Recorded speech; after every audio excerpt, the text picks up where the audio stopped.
Hi, everybody. It's so nice to be here, and it's such an honor to be part of a wonderful panel of speakers, so I really appreciate that. I want to talk about my favorite subject, or one of my most favorite subjects, and that's Europe. I'm here today as a pro-European. I believe in Europe. And as a pro-European, I'm also worried right now, and I constantly find myself asking this question.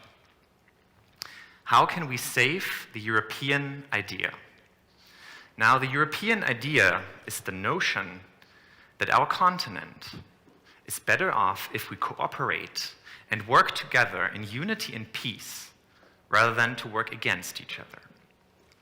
This notion, this idea of a Europe united, is under attack.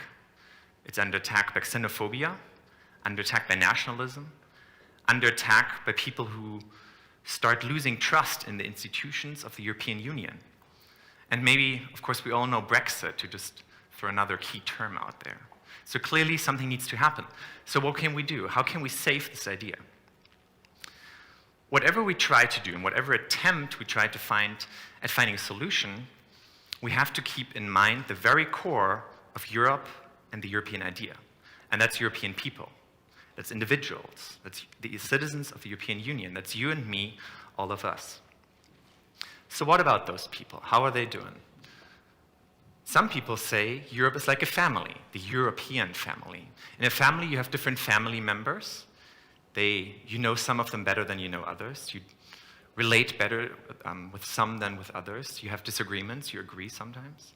But at the end of the day, you're a family. You have a bond. You have a connection. You have common ground.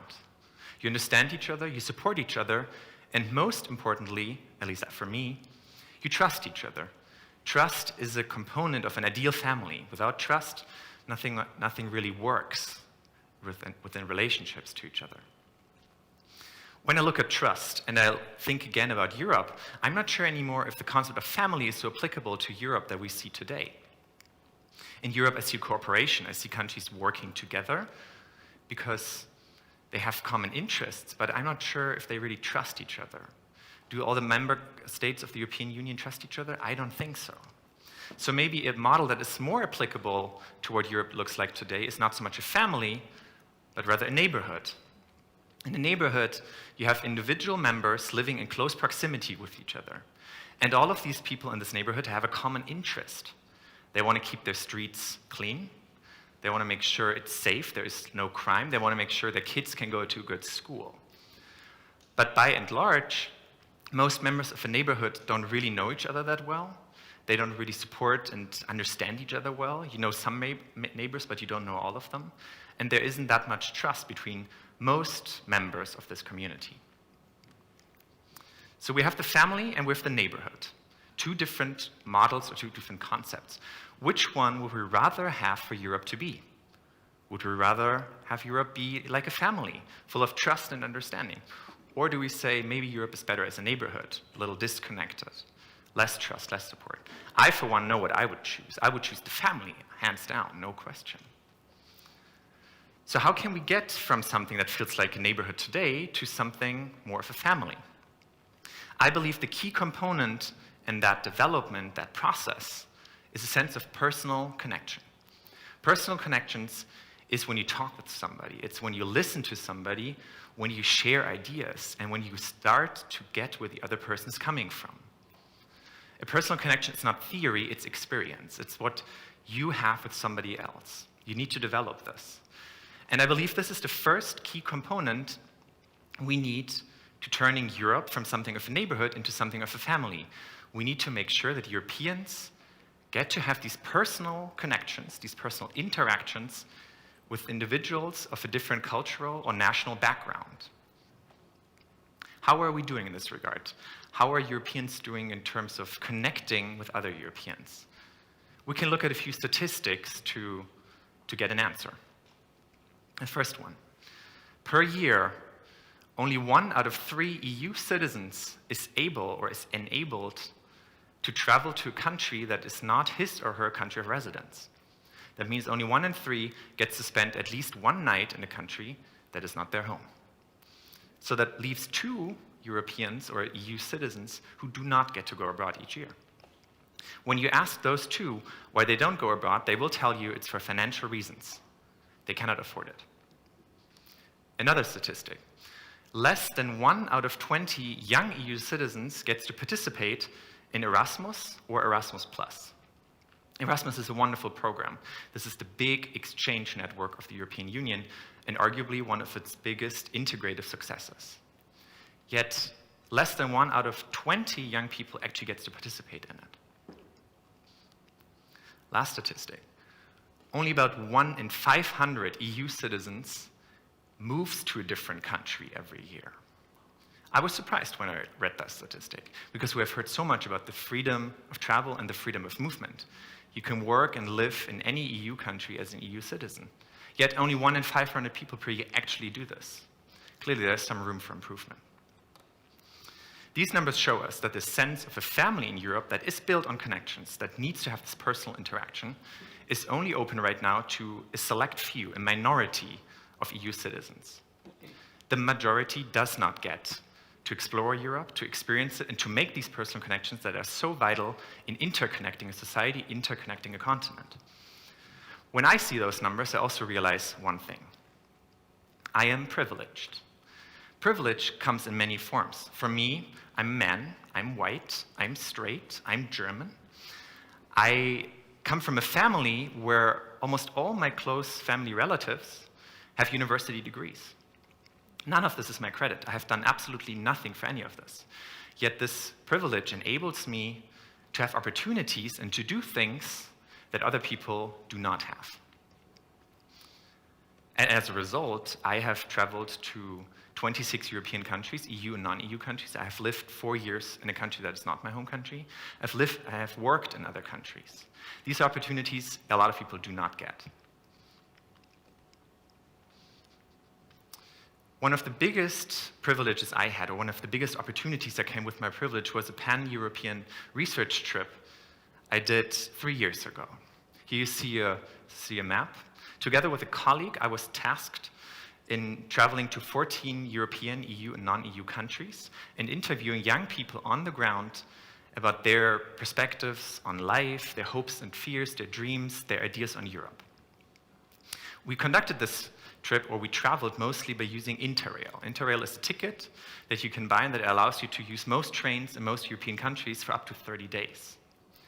So we went on the road. And as you can imagine, such a trip is mostly and first and foremost coined by personal experiences and personal encounters. Let me tell you about some of those encounters. In Italy, we met a young law student. You see her in the middle here. This was in Naples, and she studied law. And she was so excited to study, but she was even more excited to finish her degree and to get to work.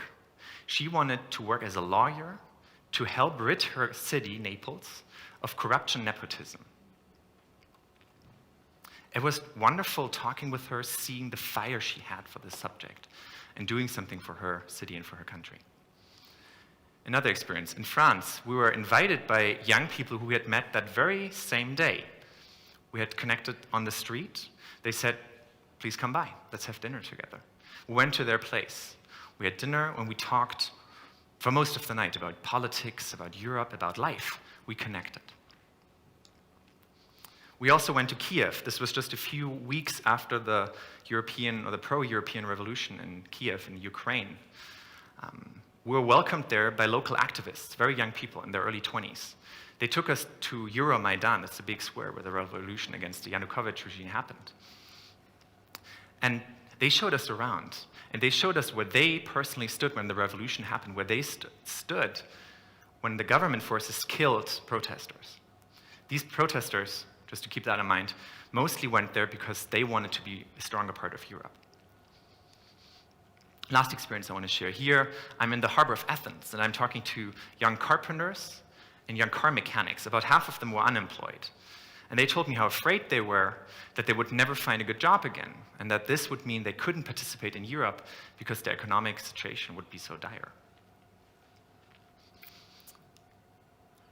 All of these meetings, these encounters I had were meaningful for me because they were personal. They were not theory.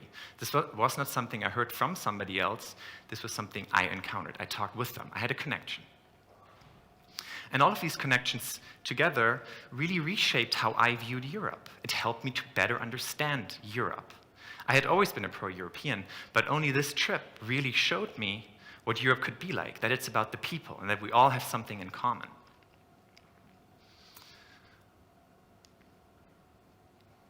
During one of the last stops of our trip, we came through Vienna, and we had dinner with another friend. The three of us were sitting down, and we talked about the power of traveling. We talked about how this trip had changed my life, how it turned me from a European theory to a European out of experience, how it turned something from a neighborhood into something of a family with connection and trust. And a very simple question came up. Why couldn't all young people get to have this experience that I just did? Because of my privilege, I did. But why couldn't all do that? Why couldn't all young Europeans take an interrail trip to travel Europe, to explore it, to experience it, and to make personal connections with others? Why couldn't the European Commission give out these interrail tickets for every EU citizen when they turn 18? It was just a simple question.